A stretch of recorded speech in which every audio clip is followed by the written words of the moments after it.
जय जगन्नाथ दर्शक बंधु। आज मु शुणेबे आपण को गोटे क्षुद्र गल्प अधिकार। क्षुद्र गल्पर आत्मा कौन से गोटे निर्दिष्ट घटना को सूचाइले हुए तो ताहार अर्थ संकीर्ण होइजिव। प्रकृत में गल्प भितर आत्मा लुचि रही थाए, जहाँ को देखी हुए नहीं। केवल अनुभवी श्रोता ही ताकू अनुभव करिपारे। 9-10 वर्षर बालक किछि काम संधान बुली बुली पहुँची सरलांक घरे। से सरला को देखु देखु सीधा कही, माँ मो ना दीपक, मो पाई किछि काम दरकार। दीपकर क्षीण देह देखि सरला आश्चर्य हो जाइथिले। तू कि काम करिबु रे? घर सफा, बासन मजा, कपड़ा धुआ सह सबु काम करिपारिबे माँ। इच्छा अनुजाई जहाँ मजूरी देबे।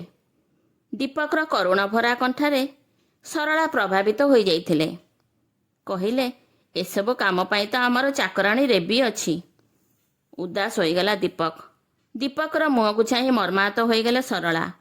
नरम कंठरे कहले, आरे केते निर्दय तो बापा माँ। एते छोट बड़ू तते पर घरे खटिबा को पठेई देले। दीपकर चेहरा आहुरी मलिन पड़ीगला।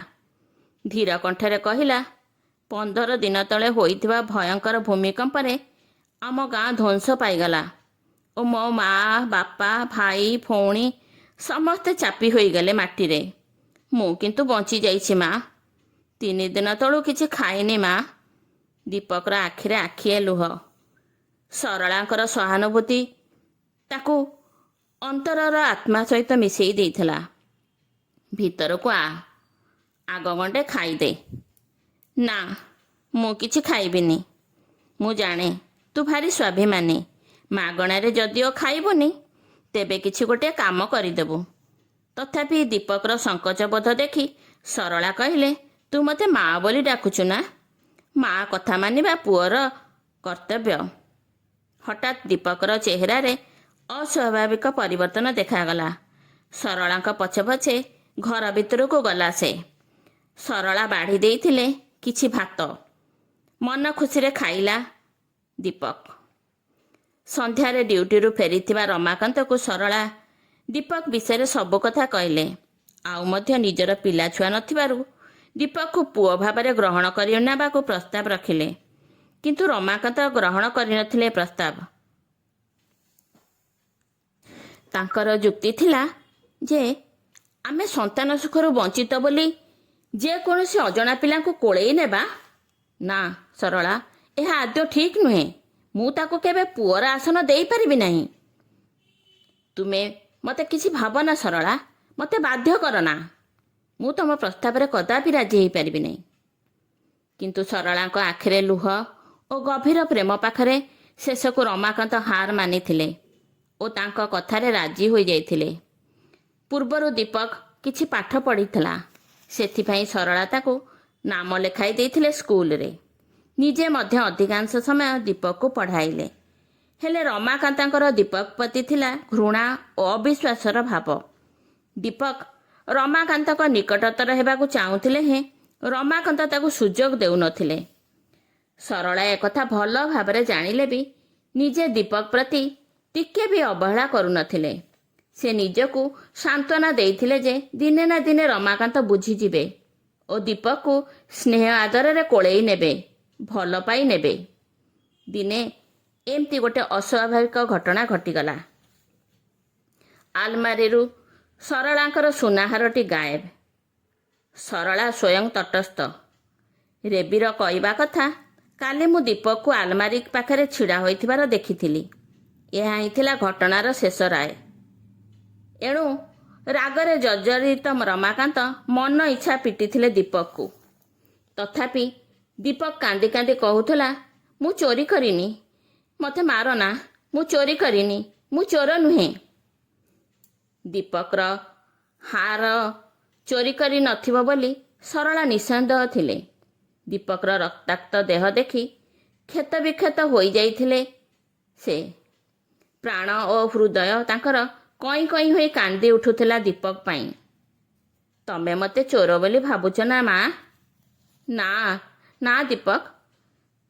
दीपकर सर्वांग शरीर रे ममतार हाथ बुलेई आनिथिले ओ अजस्र सांत्वना भरी देइथिले सरला।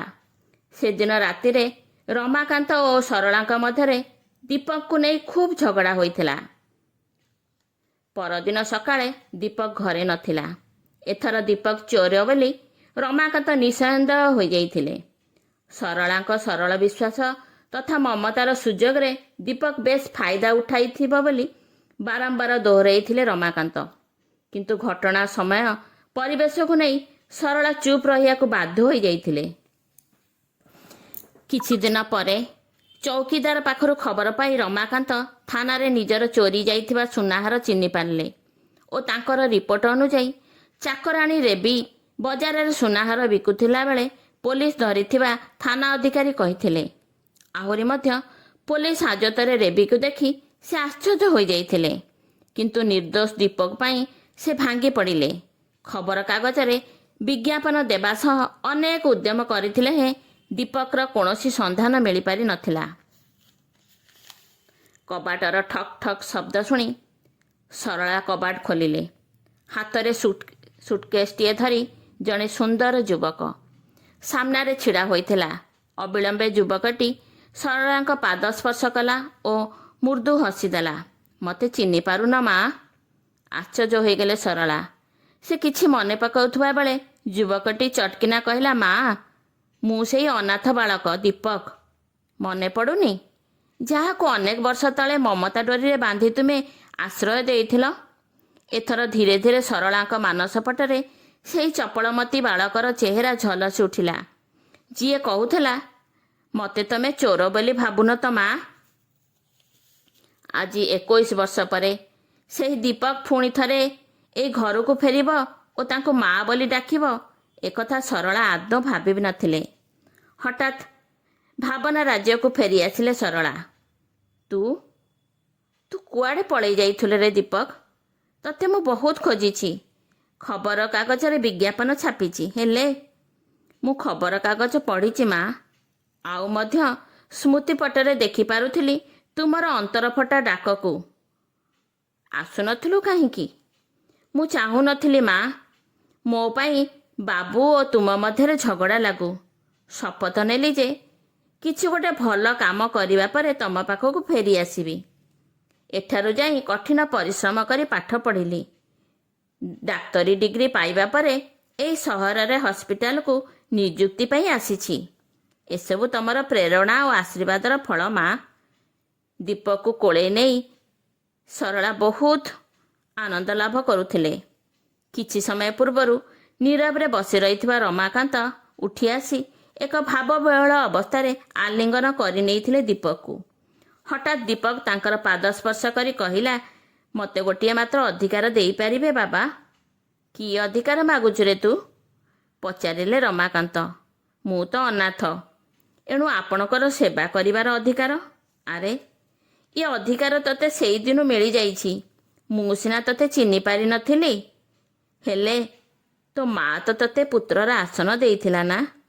ମୁଁ ଅପରାଧୀ। ରମାକାନ୍ତ ଦୀପକକୁ ନିଜ ବାହୁବନ୍ଧନରେ ଭିଡ଼ି ଧରିଥିଲେ ଓ କଇଁ କଇଁ ହୋଇ କାନ୍ଦି ଉଠିଥିଲେ। ବାପ ଓ ପୁଅର ମିଳନ ଦେଖି ସରଳାଙ୍କ ଆଖିରେ ଆନନ୍ଦାଶ୍ରୁ ଝରିବାକୁ ଲାଗିଲା। ହଁ ଦର୍ଶକ ବନ୍ଧୁ, ଏଇଠି ଶେଷ କରୁଛି ମୋର କ୍ଷୁଦ୍ର ଗଳ୍ପ ଅଧିକାର। ଆପଣଙ୍କୁ ଏହି କ୍ଷୁଦ୍ର ଗଳ୍ପଟି କିଭଳି ଲାଗିଲା ମୋତେ କମେଣ୍ଟ ବକ୍ସରେ କମେଣ୍ଟ କରିବେ। ଧନ୍ୟବାଦ। ନମସ୍କାର ଦର୍ଶକ ବନ୍ଧୁ।